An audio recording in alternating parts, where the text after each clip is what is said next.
أعوذ بالله من الشيطان الرجيم.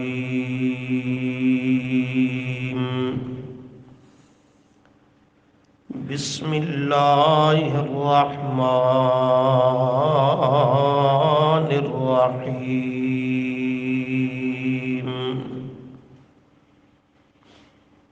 أم لهم شركاء شرعوا لهم من الدين ما لم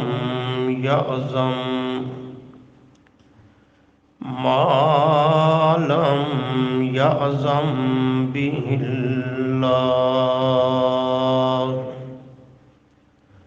ولولا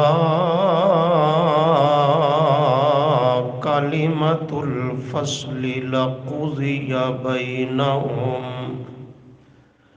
وإن الظالمين لهم عذاب أليم. صدق الله العظيم. اللهم صل على محمد وعلى آل محمد كما صليت على إبراهيم وعلى آل إبراهيم إنك حميد مجيد. اللهم بارك على محمد وعلى آل محمد كما باركت على إبراهيم وعلى آل إبراهيم إنك حميد مجيد. استغفر الله، لا حول ولا قوة إلا بالله. گزشتہ سبق میں رد البدعات کے عنوان پر قرآن کریم کی 2 آیتیں آپ کے سامنے پیش کی گئیں، جن سے بدعات کا رد اور اہل بدعات کا انجام بد بیان ہوا کہ کل قیامت کے دن لوگوں کی 2 قسمیں اور حالتیں ہوں گی. ایک وہ ہو جن کے چہرے بڑے پر رونق، خوشنما اور سفید اور خوبصورت ہوں گے. یہ وہ لوگ ہوں گے جو کتاب و سنت کی اتباع اور تابعداری کرنے والے ہیں، اور دوسرے وہ لوگ ہوں گے وَتَسْوَدُّ وُجُوهٌ جن کے چہرے سیاہ، بدصورت اور منحوس قسم کے ہوں گے. تو یہ وہ مشرکین، مبتدعین، بدعات کرنے والے اللہ کے دربار میں ذلت و رسوائی کا سامنا کریں گے. اس سے یہ بات سمجھ آتی ہے کہ قیامت کے دن انسان کی کامیابی، سرخروئی، کامرانی وہ کتاب و سنت کی اتباع اور پیروی کرنے میں ہے. جو شخص اس سے محروم ہو گیا اور وہ کفر و شرک، بدعات، رسومات، اتباع الہوا، خواہشات کا بندہ بن گیا، تو وہ شخص قیامت کے دن کبھی بھی کامیابی کا منہ نہیں دیکھ سکتا، اہل جنت میں سے نہیں ہو سکتا. اور دوسری آیت سورۃ الکہف کے آخری رکوع سے ذکر کی گئی، جس میں اللہ نے قیامت کے دن بڑا نقصان اور خسارہ اٹھانے والوں کا تذکرہ کیا کہ وہ لوگ بالاخسرین اعمالا عمل عبادت کرنے کے باوجود، سعی محنت کوشش کرنے کے باوجود قیامت کے دن سب سے بڑے نقصان اور خسارے میں ہوں گے۔ یہ کیوں نقصان اور خسارے میں ہیں؟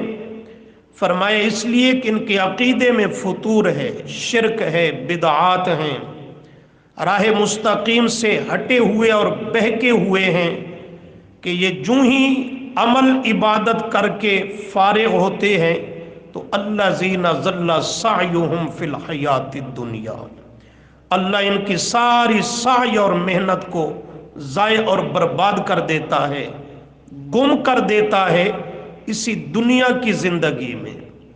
نہ اللہ کے ہاں قبول ہوتی ہے، نہ آخرت کا ذخیرہ بنتی ہے، نہ آخرت کے دن اس پر کوئی اجر ان کے لیے مرتب ہو سکے گا۔ اور یوں خوش فہمی میں مبتلا ہیں کہ فرمایا وَهُمْ يَحْسَبُونَ أَنَّهُمْ يُحْسِنُونَ صُنْعًا، یہ عمل عبادت کرنے والے، شرک اور بدعات کا ارتکاب کرنے والے یوں خوش فہمی میں مبتلا ہیں کہ وہ خیال کرتے ہیں، گمان کرتے ہیں، سوچتے ہیں کہ یحسنون صنعا، ہم بڑے حسین، خوبصورت اور اچھے عمل کر رہے ہیں، لیکن حقیقت یہ ہے کہ وہ جو ان کے سامنے شیطان نے ان کے لیے ان کے اعمال بد کو خوبصورت بنا دکھایا، وہ عمل اللہ کے ہاں کوئی حیثیت اور وزن نہیں رکھتے۔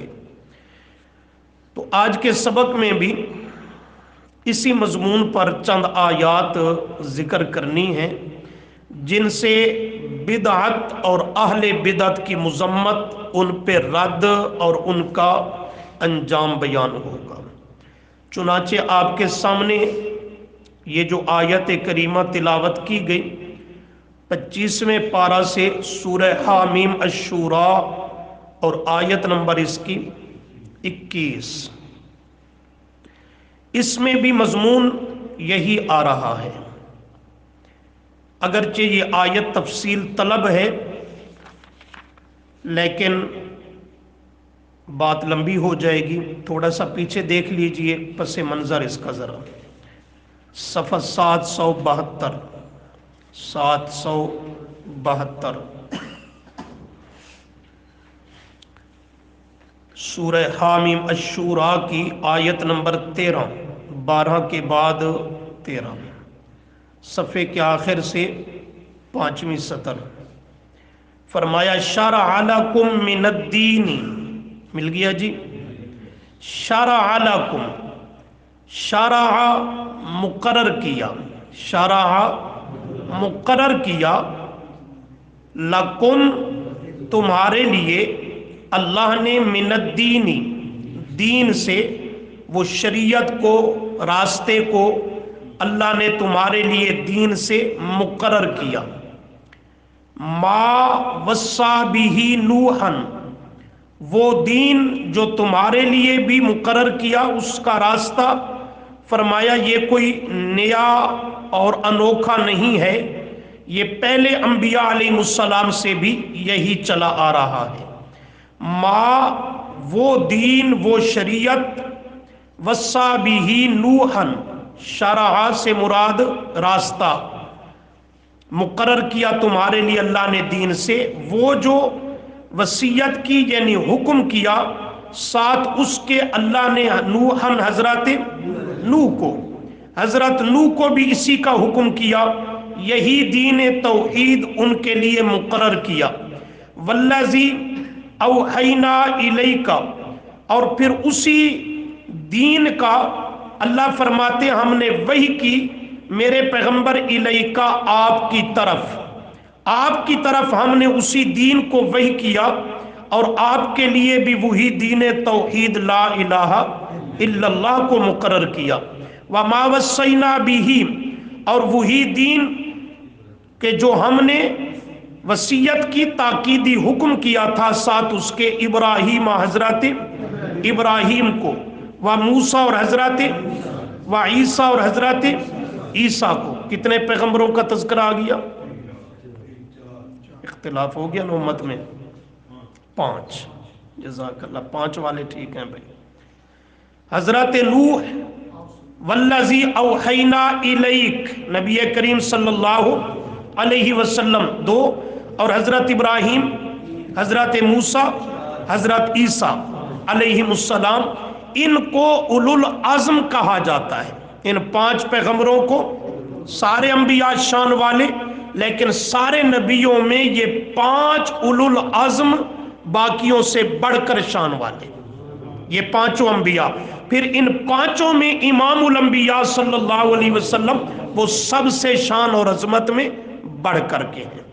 تو سارے انبیاء شان والے، مگر ان میں یہ 5 اولو العزم سب سے بڑھ کر عظمت والے، اور ان 5 میں بھی پھر امام الانبیاء صلی اللہ علیہ وسلم عظمت میں سب سے بڑھ کر۔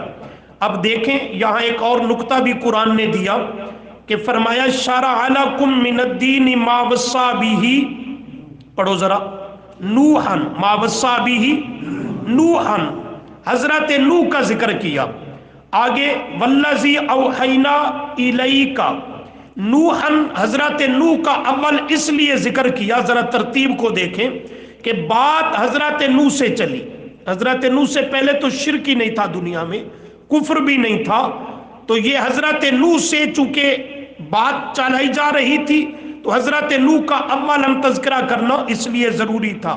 اس کے بعد نبی علیہ السلام کا ذکر کیا دوسرے نمبر پہ، والذی اوحینا الیک، حضرت ابراہیم کا بھی بعد میں، حضرت موسیٰ اور عیسیٰ کا بھی بعد میں ذکر کیا، حالانکہ حضرت ابراہیم، حضرت موسیٰ، حضرت عیسیٰ ہمارے نبی سے پہلے گزرے ہیں، لیکن آپ صلی اللہ علیہ وسلم کا ان سے پہلے تذکرہ میرے نبی کی عظمت کے اظہار کے لیے ہے، آپ صلی اللہ علیہ وسلم کی عظمت کے اظہار کے لیے ہے۔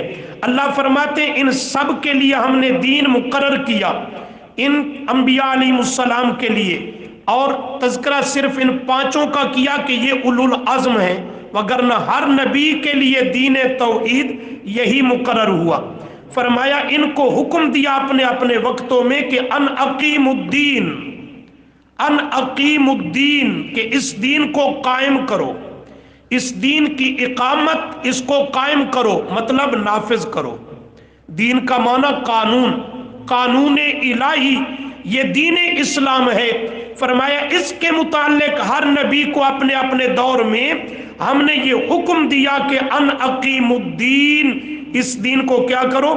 قائم کرو، نافذ کرو، اس کو قانونی طور پہ اجرا اس کا کرو، ولا تتفرقوا فیہ، اور اس میں تفرقہ مت ڈالو۔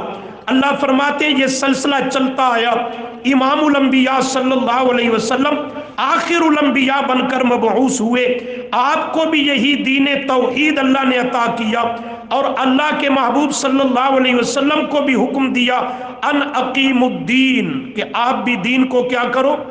قائم کرو، دین کی اقامت آپ بھی سے نافذ کرو۔ وہ جیسے دوسری آیت میں ہے هو الذی ارسل رسولہ بالہدی ودین الحق لیظہرہ علی الدین کلہ، یہ ان اقیم الدین، دین کو قائم کرو، اس کو غالب کرو، اور وہاں فرمایا لیظہرہ علی الدین کلہ، اظہار غلبہ کے معنی میں ہے کہ تمام ادیان پر اس کو قائم، غالب اور اس کو نافذ کر دو، اور سب اس کے سامنے وہ محکوم کی حیثیت سے ہوں۔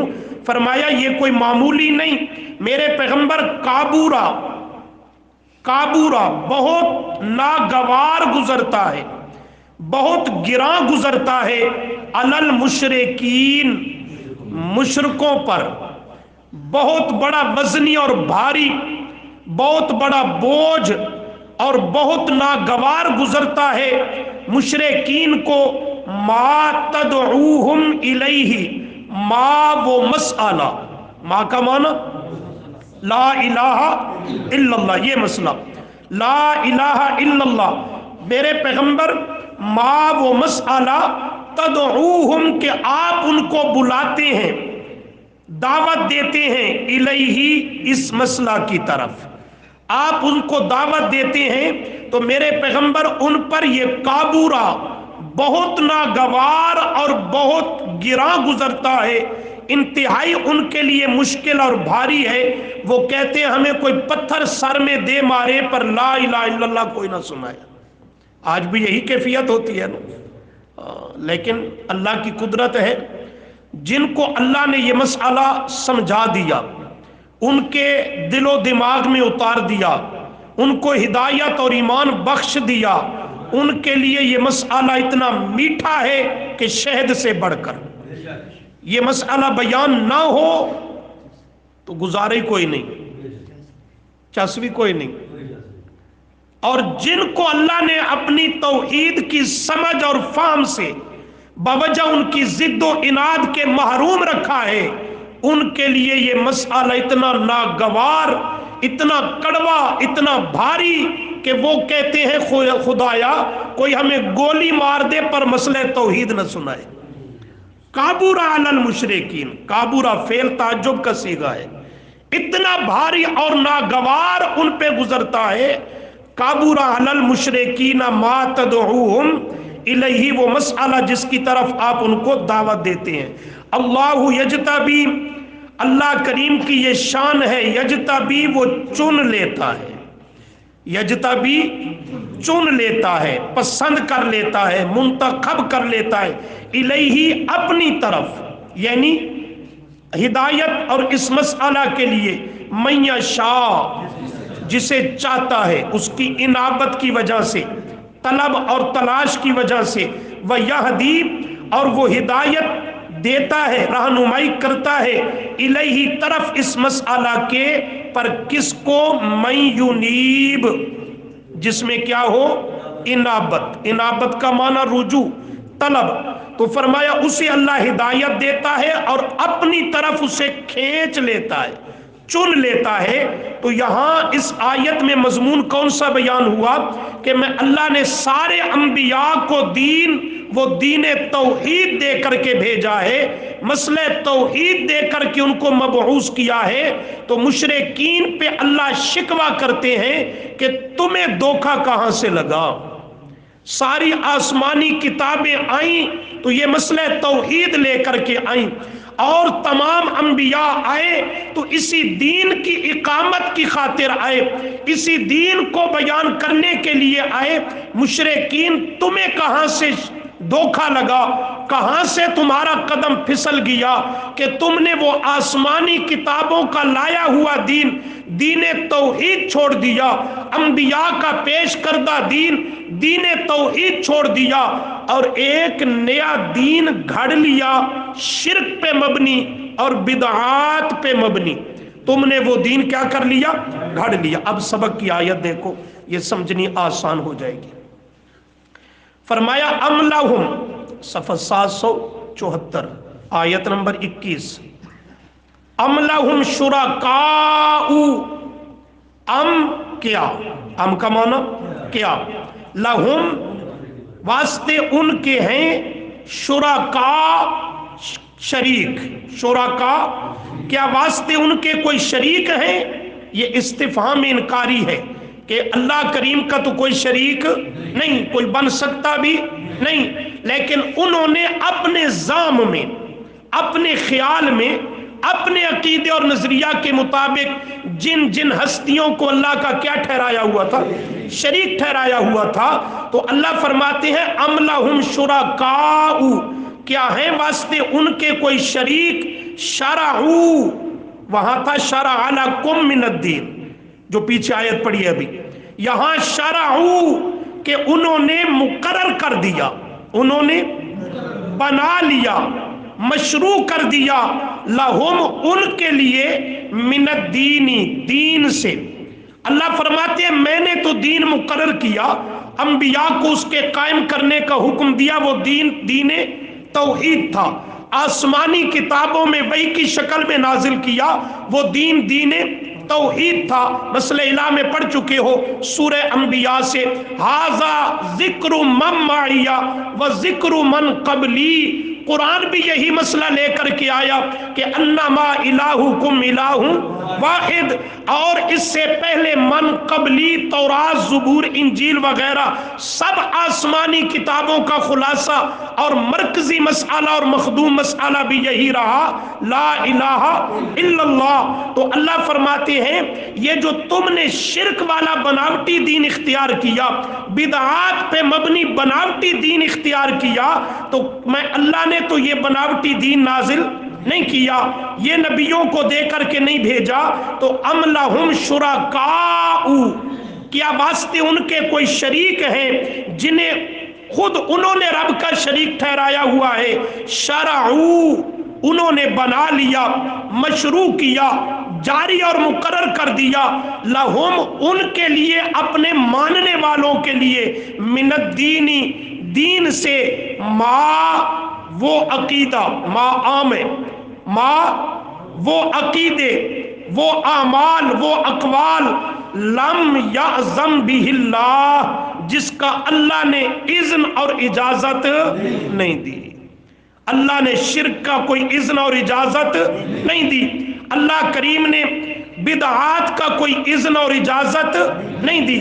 یہ آیت جہاں شرک پر رد ہے وہاں بدعت پر بھی رد ہے کہ ما لم یعظم بہ اللہ، دین وہ ہے جو اللہ نے بھیجا ہے، شارع حقیقی اللہ کی ذات ہے، اور اللہ کا بھیجا ہوا دین وہ آسمانی وحی کی شکل میں، پیارے پیغمبر کی تبیین اور تشریح کی شکل میں، کتاب و سنت خلاصے کے طور پر وہ اللہ کا پسندیدہ اور مرضی دین ہے، اور جو اس سے ہٹ کر ہے، خواہ کفر ہے، شرک ہے، بدعات ہیں، ما لم یعظم بہ اللہ، خواہ ان کا تعلق عقیدے سے ہے، اعتقادی بدعات، یا ان کا تعلق اعمال افعال سے ہے، فعلی اور عملی بدعات، فرمایا لم یعظم بہ اللہ، اللہ نے ان کا اذن اور اجازت نہیں دی۔ اللہ نے نہ آسمانی کتابوں میں وہ کچھ نازل کیا، نہ نبیوں کی زبان سے وہ جاری کیا، تو یہ اللہ کریم کے اذن کے بغیر جو تم نے بناوٹی بدعات والا دین اختیار کیا، کفر و شرک والا دین اختیار کیا، اللہ فرماتے ہیں کیا تمہارے بنائے ہوئے میرے شریک جو ہیں بناوٹی جو تم نے خود بنا رکھے ہیں، کیا انہوں نے مقرر کیا ہے، گھڑ لیا ہے، مشروع اور جاری کیا ہے دین سے کوئی بناوٹی دین، ما لم یعظم بہ اللہ، جس کا اللہ نے اذن اور اس کی اجازت۔ اب ان سے پوچھ، یہ کل تیجا ساتا 40واں جمعراتیں، یہ جشن عید میلاد النبی، یہ فرض نماز کے بعد کی اجتماعی بالالتزام دعائیں، نماز عیدین کے بعد، خطبوں کے بعد، یہ سب جو معاشرے کی بدعات ہیں، کیا ان پر اللہ کا اذن کہیں موجود ہے؟ دیکھنا کیا ہے قابل غور جملہ کہ اللہ کی اس پر اجازت اور اذن کہیں موجود ہے؟ قرآن کریم سے ان کا کوئی ثبوت اور اذن موجود ہو، پیارے پیغمبر کی تعلیمات سے ہو، اصحاب پیغمبر سے ہو، آپ کی شریعت مطہرہ سے ان کا کوئی ثبوت ہو، پھر تو یہ اللہ کی طرف سے اذن دیا جا رہا ہے، پھر اللہ کی اجازت موجود ہے۔ لیکن جب شریعت سے ان کا کوئی ثبوت اور اذن موجود نہیں اور ہرگز نہیں، تو پھر یہ اللہ فرماتے ہیں میرا جاری کردہ مقرر کردہ دین نہیں ہے، میں اللہ کریم کی طرف سے اس پر کوئی اذن اور اجازت نہیں، تو یہ ام لہم شرکاء، یہ تیرے مذہبی پیشوا اور ان کی طرف سے یہ بناوٹی دین اور مذہب ہے جس کی میں اللہ نے اذن اور اجازت نہیں دی۔ ولولا کلمۃ الفصل، اس کا انجام، ولولا، یہ اصول ذہن میں رکھ لو، ما لم یعظم بہ اللہ، کوئی عقیدہ ایسا پیش کرے جس کا کتاب و سنت سے ثبوت نہیں، کوئی عمل ایسا اختیار کرے جس کا شریعت سے ثبوت نہیں، اس کو کہے اس پر اللہ کا کوئی اذن اور اجازت پیش کر، کوئی ثبوت پروف لا، اگر موجود ہو تو پھر دین ہے، پھر عمل اور عبادت ہے، اگر اللہ کی طرف سے کوئی اذن نہیں تو تیرے ملا کا بناوٹی طریقہ ہے، یہ اللہ کا پسندیدہ دین ہو سکتا؟ اس پہ اجر مرتب ہو سکتا؟ نہیں، یہ تیرے لیے ہلاکت اور وبال جان ہے۔ اللہ فرماتے ہیں ولولا کلمۃ الفصل، سبحان اللہ، ولولا کلمۃ الفصل، اگر وہ کلمہ فیصل اللہ کی طرف سے یہ طے شدہ معاملہ نہ ہوتا کہ اس کی سزا اور اس کا حساب اور جواب دہی کا معاملہ آخرت پر موقوف کر رکھا ہے، آخرت پر چھوڑ دیا ہے، اگر یہ اللہ کا پہلے سے طے شدہ معاملہ نہ ہوتا تو لقضی بینہم، اللہ دنیا میں ہی ان کے درمیان عملی فیصلہ جاری کر دیتا، مشرکین کو ہلاک کر دیتا، اہل بدعت کو ہلاک کر دیتا، دنیا میں عملی فیصلہ ہو جاتا۔ علمی فیصلہ تو موجود ہے، علمی فیصلہ تو موجود ہے کہ شرک کیا ہے، توحید کیا ہے، سنت کیا ہے، بدعت کیا ہے۔ لقضی بینہم، عملی فیصلہ کہ توحید و سنت پہ چلنے والوں کو جنت عطا کرنا، شرک و بدعت پہ چلنے والوں کو جہنم سے دوچار کرنا، یہ عملی فیصلہ اللہ نے آخرت پر چھوڑ رکھا ہے۔ اگر نہ ہوتا تو لقضی بینہم، اللہ دنیا میں اس کا نمونہ دکھا دیتا، اہل باطل کو ہلاک کر دیتا۔ یہ مشرکین اور اہل بدعت کے لیے بڑی سخت وعید ہے۔ آگے فرمایا وَإِنَّ الظَّالِمِينَ وَإِنَّ الظَّالِمِينَ، اور بے شک ظالم، شرک کرنے والے، ان الشرک لظلم عظیم، اور اہل بدعت کو بھی آیت آئے گی انشاءاللہ سورہ فرقان کی، قرآن کریم نے ظالم قرار دیا۔ جیسے مشرک ظالم ہے کہ اللہ کی توحید کا وہ ظالم غدار ہے، ایسے ہی اہل بدعت پیارے پیغمبر کی سنت کا غدار ہے، یہ بھی اسی درجے کا اللہ کے ہاں ظالم ہے۔ یوم یعض الظالم علی یدیہ یقول یا لیتنی اتخذت مع الرسول سبیلا، یہ اپنے مقام پہ بحث آئے گی۔ تو فرمایا وَإِنَّ الظَّالِمِينَ، مشرک ظالم ہے اور بدعتی بھی، لہم، واسطے ان کے ہے عذاب علیم، عذاب علیم، دردناک عذاب۔ اہل بدعت پہ دیکھی قرآن کی دفعات، ایک تو نے وعید ذکر کی لولا کلمۃ الفصل لقضی بینہم، اور دوسرا فرمایا اہل بدعت یہ ظالم ہے اللہ کے ہاں، اور نمبر 3 ان کے لیے دردناک عذاب ہے۔ اور یہ بدعت کر کے کیا کہتا ہے؟ حرج کیا ہے؟ کیا کہتا ہے؟ اسے کہ یہ حرج ہے، یہ حرج ہے کہ اللہ کے ہاں مومن مسلم نہیں، ظالم تیرا شمار ہو رہا ہے۔ اور قیامت کے دن حرج یہ ہے لہم عذاب علیم، المناک، دکھ دینے والا عذاب وہ اس کو دیا جائے گا۔ تو یہ حرج ہے، حرج ہے کہ کوئی نہیں؟ ضروری مسئلہ ہے کہ غیر ضروری؟ سبحان اللہ۔ خیر، آئیے ذرا ایک اور مقام دیکھیں گے، آگے آ جائیے 26ویں پارہ میں، سورۃ الاحقاف، سورۃ الاحقاف 26واں پارہ، آیت نمبر 11، صفحہ 802، صفحہ 802۔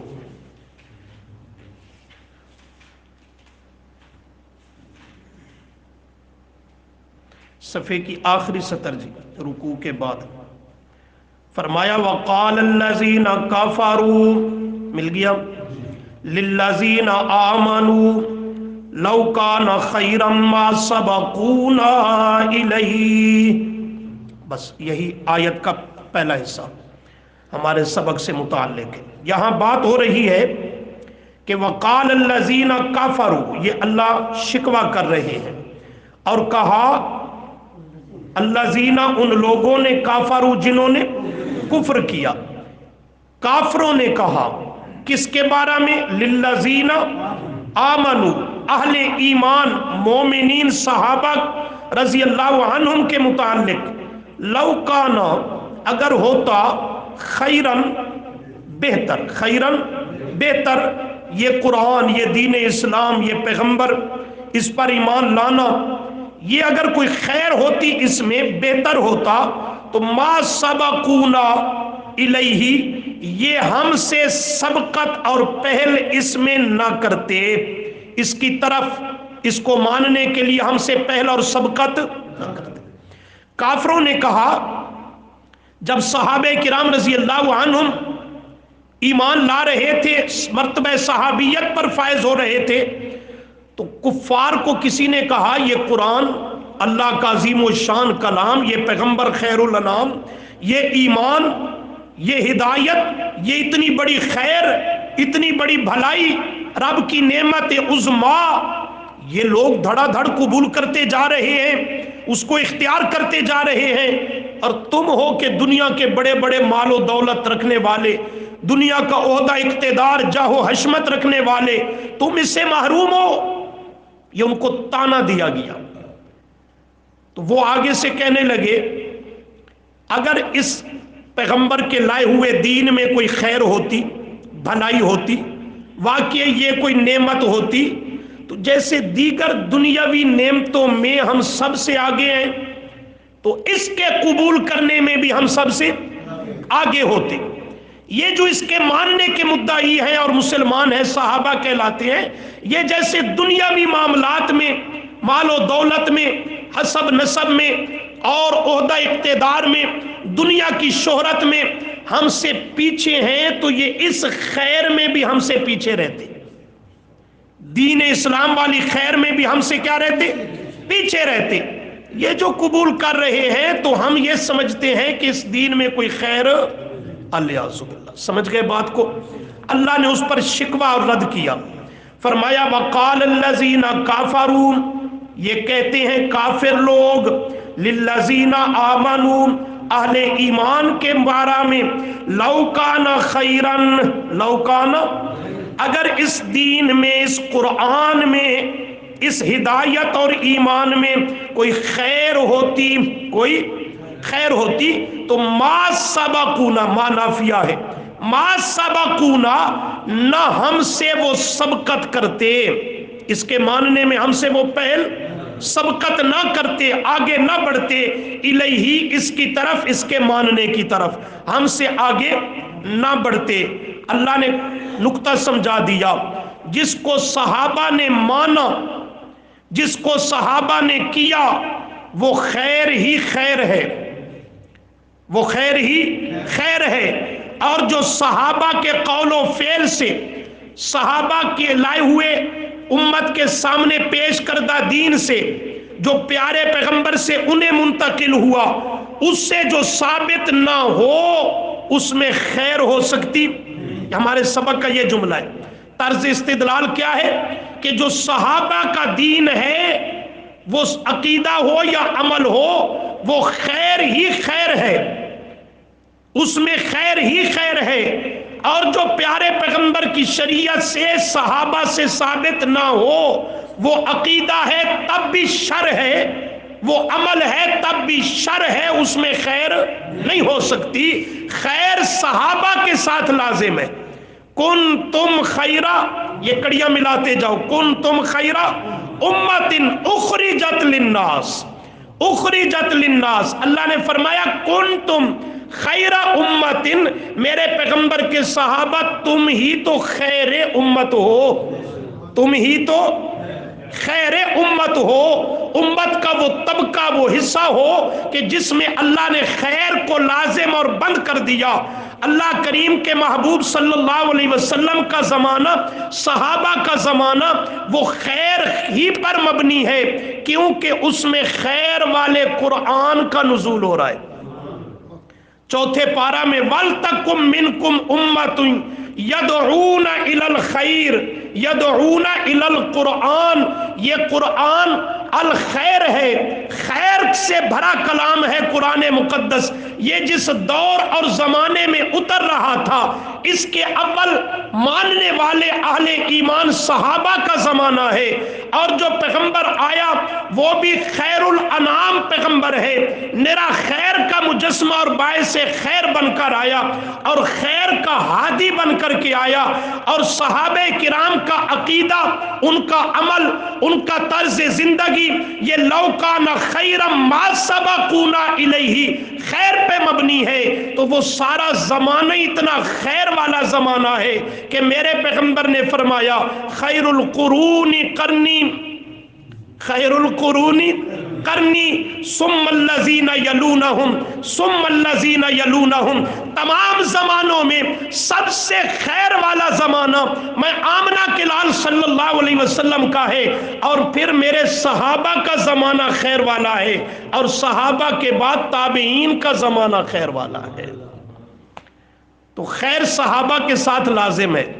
تب تو ایمان صحابہ کے مسئلہ میں آپ نے یہ حدیث سنی تھی، نبی علیہ السلام نے فرمایا اذا رأیتم الذین یسبون اصحابی فقولوا لعنت اللہ علی شرکم، لعنت اللہ علی شرکم، جب تم ان کم بختوں کو دیکھو جو میرے صحابہ پر سب و شتم، تان و تشنیع اور عیب جوئی کر رہے ہیں، نازیبا الفاظ بک رہے ہیں، پھبتیاں کس رہے ہیں، اندر کی غلاظت اگل رہے ہیں، تو فرمایا پھر چپ نہ رہو، کہیں تمہارا ایمان بھی رخصت نہ ہو جائے۔ تمہارے ایمان کا بھی خطرہ ہے اگر چپ رہے اور اسے سہ گئے۔ کیا کریں؟ فرمایا بعد میں کرتے رہنا، جو کرتے رہنا، ایک کام تو نقد کرو، اسی وقت کرو، اور وہ کیا ہے؟ فقولو، پس فوراً کہو لعنت اللہ علی شرکم، تمہارے شر پہ اللہ کی لعنت ہو، تمہارے اس شر اور بک بک پہ اللہ کی لعنت ہو۔ اس حدیث نے بھی یہ جملہ دے دیا، خیر صحابہ سے لازم ہے، صحابہ کے تابع داروں سے لازم ہے، شر صحابہ کے دشمن کے مذہب میں ہے اور شر صحابہ کے دشمن کے گھر میں ہے۔ لعنت اللہ علی شرکم۔ خیر سبق پہ آئیے۔ کفار کہنے لگے اہل ایمان کے متعلق لو کان خیرا ما سبقونا الیہ، اگر اس میں کوئی خیر ہوتی تو سب سے اول ہم اس کی طرف پہل کرتے اور بڑھتے سبقت کرتے۔ یہاں یہ نقطہ قرآن کریم نے دیا کہ صحابہ جس دین پر ہیں وہ دین حق ہے، وہ دین خواہ عقیدہ ہو، عمل ہو، وہی خیر اور بھلائی والا دین ہے، اور جو صحابہ سے ثابت نہ ہو، خواہ وہ عقیدہ ہے تب بھی باطل اور شر ہے، عمل ہے تو تب بھی باطل اور بدعت ہے، تب بھی باطل اور آپ کہیں گے اپنی طرف سے بات ہے۔ اس پر سنیے ذرا تفسیر ابن کثیر کا جملہ، خیر ہے چھوڑ دو۔ تفسیر ابن کثیر میں علامہ ابن کثیر رحمہ اللہ فرماتے ہیں اما اہل السنت والجماعہ فیقولون، اہل السنت والجماعت یہ کہتے ہیں کہ فی کل فعل وقول لم یثبت عن الصحابہ، لم یثبت عن الصحابہ، کہ ہر وہ قول سے مراد عقیدہ، قول سے مراد عقیدہ، ہر وہ عقیدہ، ہر وہ فعل اور عمل کہ جو لم یثبت عن الصحابہ، صحابہ سے ثابت نہ ہو، ہر وہ عقیدہ جو صحابہ سے ثابت نہیں، کون سا؟ یہ سماع الموت، ہر وقت ہر کام کو، بات کو، کلام کو مردوں کا سننا، یہ عقیدہ صحابہ سے ثابت ہے، یہ اعادہ روح صحابہ سے ثابت ہے۔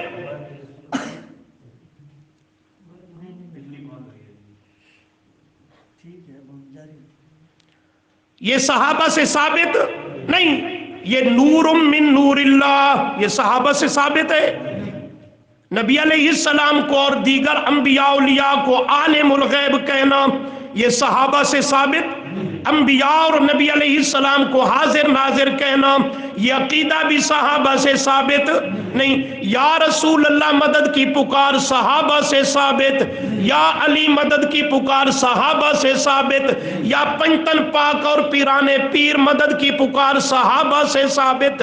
یہ قل تیجا ساتا 40واں جمعراتی، یہ فرض نماز کے بعد اجتماعی دعائیں، اور یہ عیدین کے بعد یہ جشن اور یہ طرح طرح کے بھنگڑے ڈالنا، یہ لہو لعب، یہ بدعات اور رسومات صحابہ سے ثابت نہیں. فرماتے ہیں فی کل فعل و قول، ہر وہ عمل اور ہر وہ عقیدہ لم یثبت عن الصحابہ، جو صحابہ سے ثابت نہیں، ہوا بدعۃ، ہوا تفسیر ابن کثیر پڑھ رہا ہوں، ہوا بدعۃ، وہ عقیدہ بدعت پہ مبنی ہے، وہ عمل بھی بدعت پہ مبنی ہے جو صحابہ سے ثابت نہیں. کیوں؟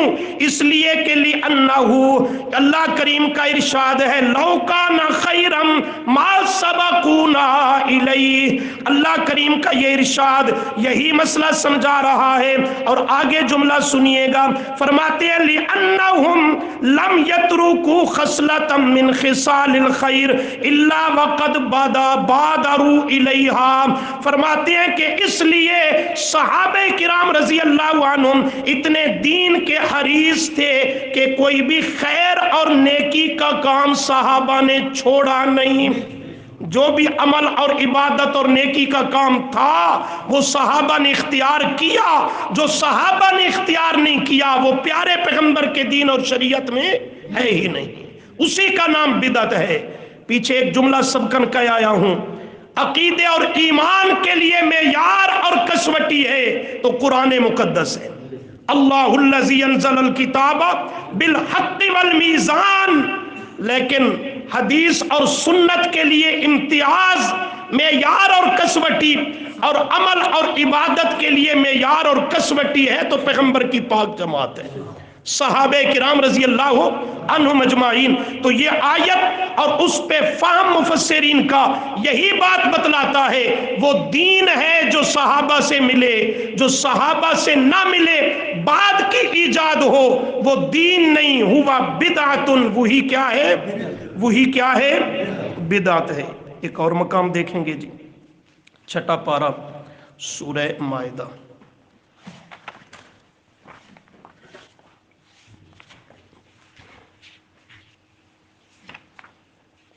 صفحہ 169،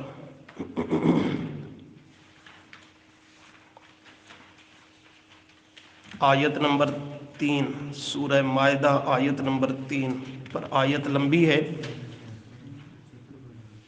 مقصودی مقام دیکھنا ہے، اور اس پر پچھلے سبقوں میں بحث ہو چکی ہے، اس لیے مختصر سا جملہ اس پر سن لو. آخری سطر صفحے کی، اليوم اکملت لکم دینکم، مل گیا جی، واتممت علیکم نعمتی ورضیت لکم الاسلام دینا.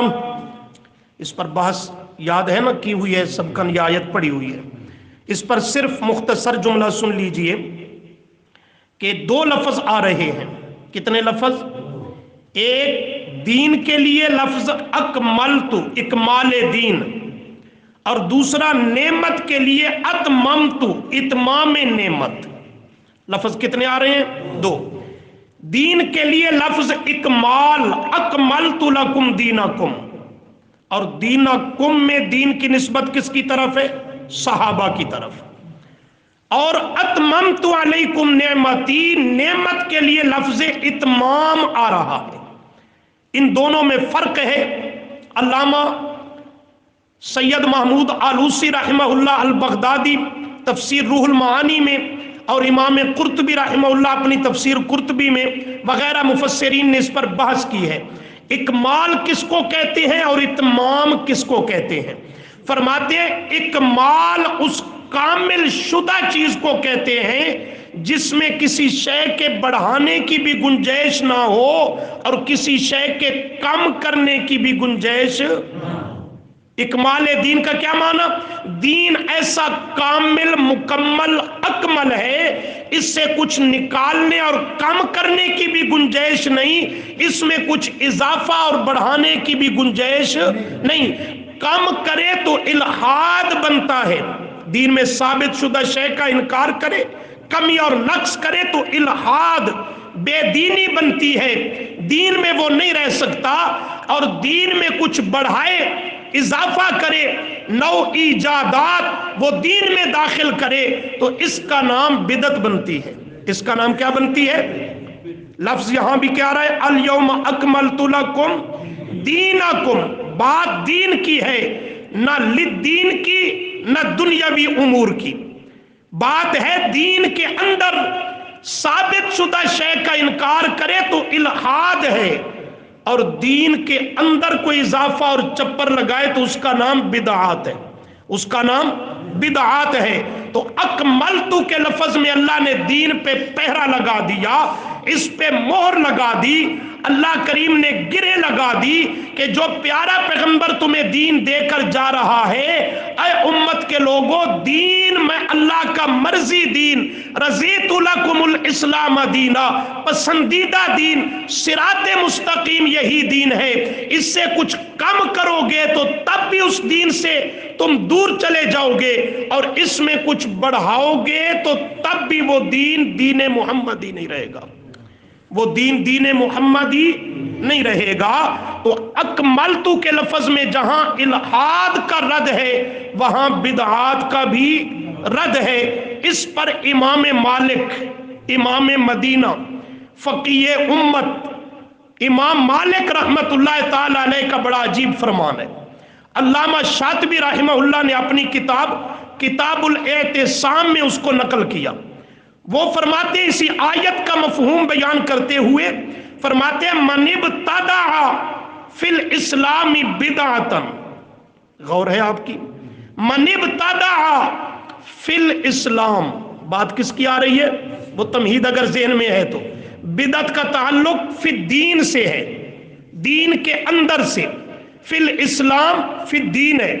من ابتدع فی الاسلام بدعتا، جو شخص بدعت جاری کرے، بدعت گھڑے، اختیار کرے، فی الاسلام دین میں، اسلام میں بدعت گھڑے اور جاری کرے، اور اس بدعت پر یراہا حسنا، یراہا حسنا، خواہ اس کو خیال اور گمان کرے کہ یہ بدعت تو بدعت حسنا ہے، یہ بدعت تو بدعت حسنا ہے، حسنا کا اوپر لیبل لگائے، بدعت مستحبہ کا لیبل لگائے، جو بھی اسے نام دیتا رہے، فرمایا جس نے دین اسلام میں بدعت کو اختیار کیا اور جاری کیا، یا جاری کردہ بدعت کو قبول کیا، فرمایا فقد زعم ان محمد صلی اللہ علیہ وسلم خان الرسالہ، فقد زعم ان محمد خان الرسالہ،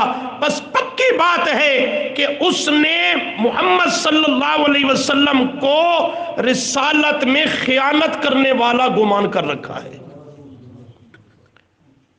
نبی علیہ السلام کو معاذ اللہ اس نے خائن سمجھ رکھا ہے۔ کیسے؟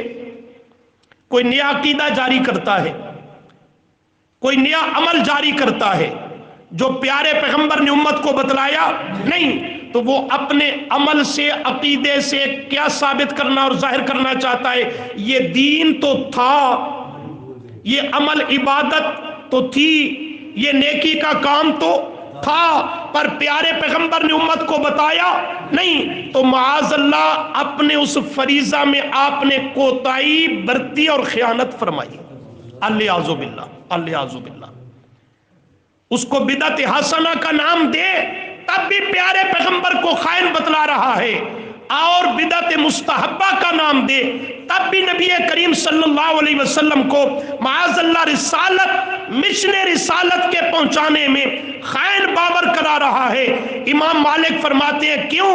اس لیے کہ لِأَنَّ اللَّهَ يَقُولُ الیوم اکملت لکم دینکم، کہ اللہ نے جو فرما دیا پیارے پیغمبر پر دین مکمل ہو چکا ہے، اب جو نیا عقیدہ اور عمل اس میں جاری کرنے کی کوشش کرتا ہے وہ یہ اپنے عمل اور عقیدے سے ظاہر کرنا چاہتا ہے یہ دین کا حصہ اور جز تھا تو صحیح، پر معاذ اللہ پیارے پیغمبر نے امت کو بتلایا نہیں۔ آج 14ویں 15ویں صدی میں میں بتلا رہا ہوں کہ یہ بھی دین کا حصہ یا نیکی کے کام ہیں۔ آگے امام مالک رحمہ اللہ ایک اصول بیان کرتے ہیں، فرماتے ہیں فما لم یکن یومئذ دینا فلا یکون الیوم دینا۔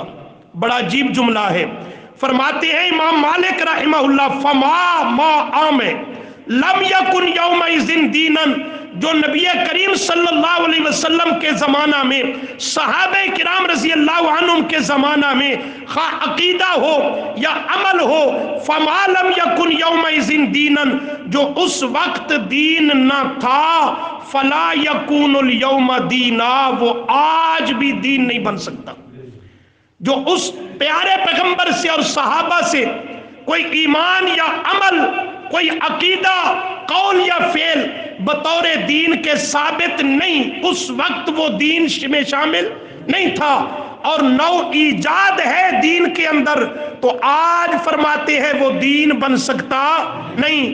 یہ تمام بدعات فلا یکون الیوم دینا، آج یہ گھڑی ہوئی یہ دین بن سکتی نہیں، یہ سب بناوٹی عقیدے یہ دین ہو سکتے نہیں۔ تو یہ اصول دے دیا امام مالک رحمہ اللہ نے کہ دین کو پہچاننا ہے تو معیار اور کسوٹی پیارے پیغمبر کے صحابہ ہیں۔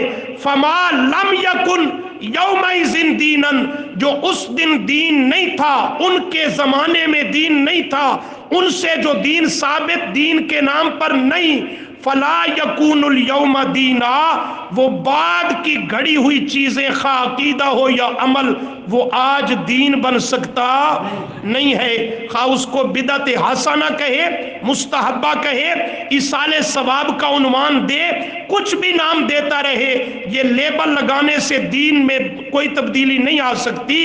دین وہ ہے جو پیارے پیغمبر سے ثابت ہے، آپ کی پاک جماعت سے ثابت ہے، جو بعد میں دین میں اضافہ اور بڑھوتری ہے اسی کا نام بدعت ہے، اور بدعت باعث گمراہی ہے، وہ دین ہو سکتا، اس پہ نیکی اور اجر مرتب ہو سکتا نہیں ہے۔ بقیہ کل کے سبق میں، اللہ عمل کی توفیق۔